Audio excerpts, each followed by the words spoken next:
I had always wanted to be a teacher.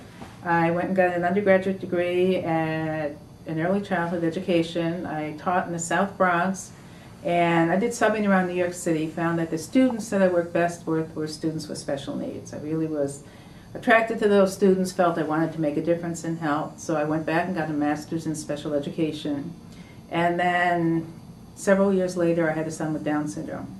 So all of a sudden, not only was it imperative that I learn about education, but how to really put together how students learn, how to engage them. And at that point, that was just at the beginning of early intervention.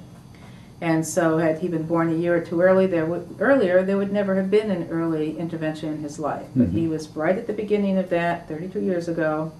And I looked at the different programs, and I looked at what was out there, and contacted experts all over the country. And, you know, what were the best ways to teach kids like this? What was the way to structure his learning environment?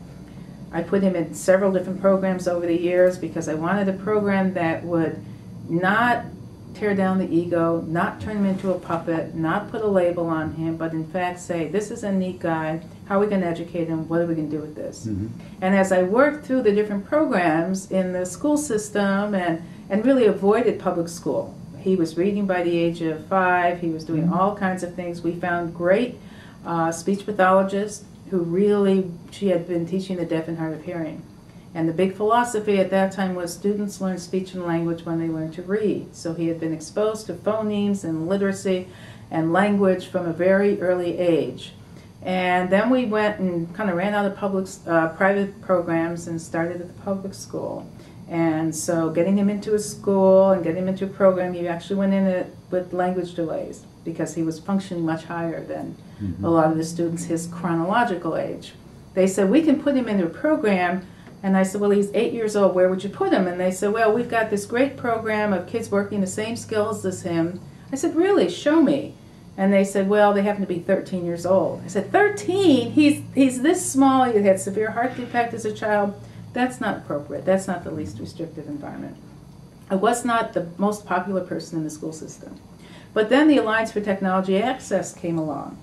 And Donna Dutton, who had a center in Santa Monica, said, well, gee, wouldn't it be great? And one of our administrators from my local town, which was not far from Los Angeles, said, well, why don't we get a center, which was part of the Alliance for Technology Access, grassroots, where parents and educators and people in the community could come and learn about technology.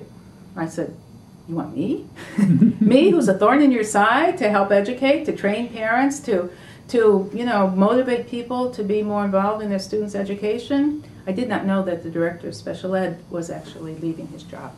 But we started the center. It was wonderful. I got to network with all the vendors, all the people in the special ed community, and that was at the beginning with Apple donating computers to the center, IBM, Unicorn Engineering at that point, which became IntelliTools, Don Johnson. So I worked with all of the different companies in the industry. And for 10 years, I ran the center, did assessments, and started to present at different conferences.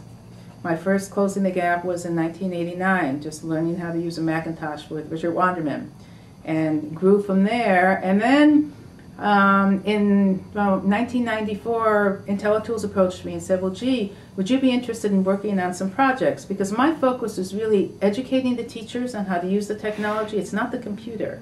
It's not the software. It's really how do we get the kids to be as independent as we can and work with them to feel good about themselves. You know, I don't want to turn these kids into puppets. I want them to be allowed to make mistakes, to realize what's wrong, and then to be able to correct themselves. So talking word processor, multisensory interface, all of that were just key components. And started telecommuting. I've been telecommuting for 20 years now.